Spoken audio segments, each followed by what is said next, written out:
It's Two on the Aisle with me, Charles Gross, and Leslie Hoban Blake.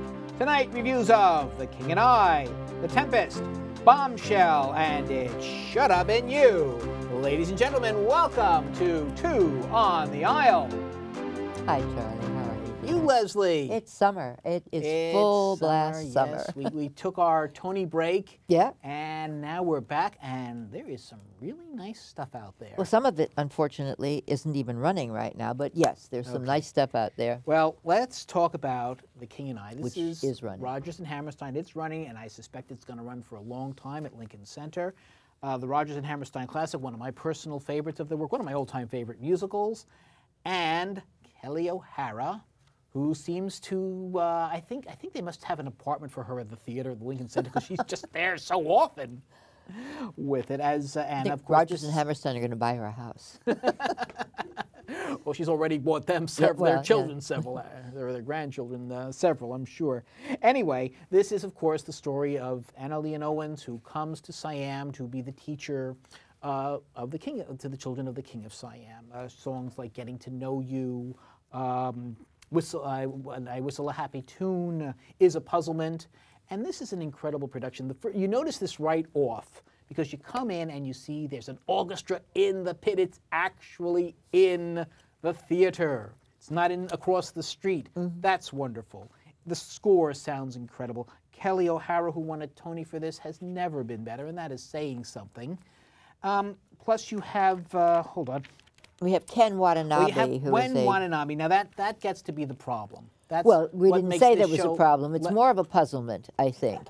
Is why he was chosen, and you look at him and you go, he looks like a king should look, and he conveys. And then he opens his mouth. Yes, that's the problem. He definitely conveys the anguish and the puzzlement, the conflict that this king is going through. You know, he knows the old traditions, but he is trying to modernize his country. In fact, thinks he is a modern man.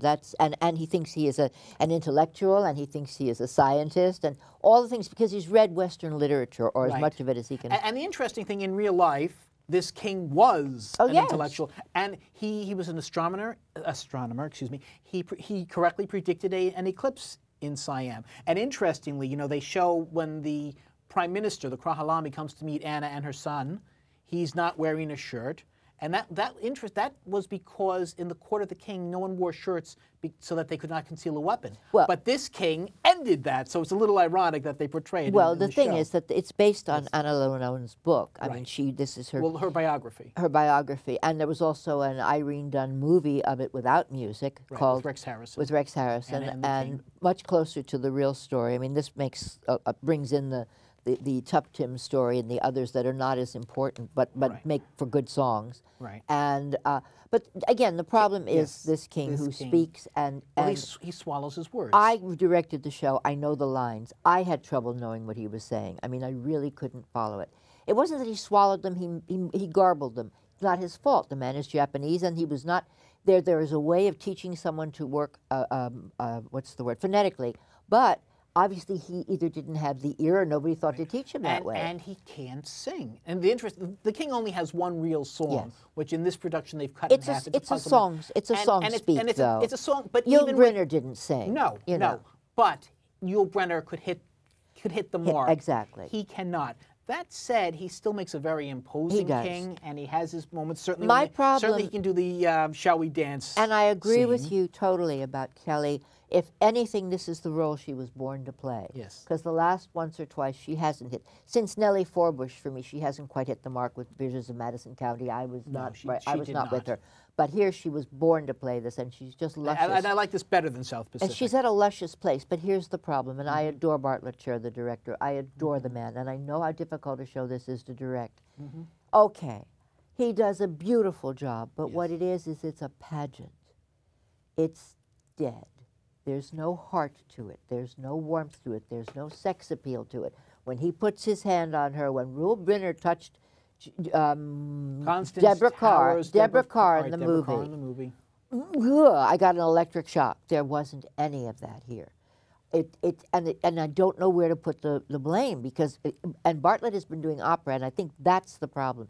It's staged like an opera, big staging. When he died, I was sitting with another friend, a dramatist person. I won't say his name. Who he?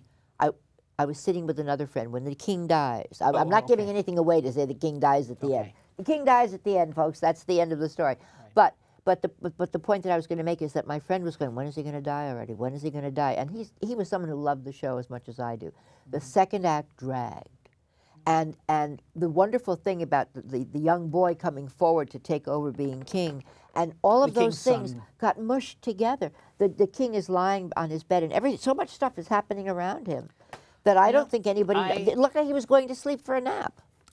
That's my agree take on that the romantic buzz between Anna and the king could have been stronger. And each of them is a sexy person individually.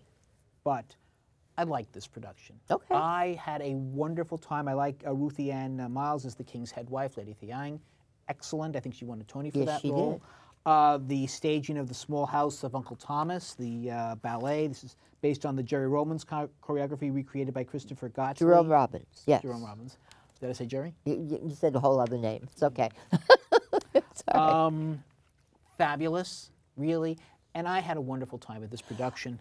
And I recommend it. Yeah. I would have given it 5 playbills, except that, you know, I think you have to subtract because you can't hear the king.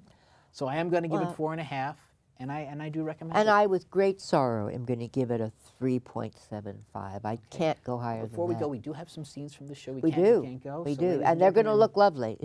Welcome to Siam.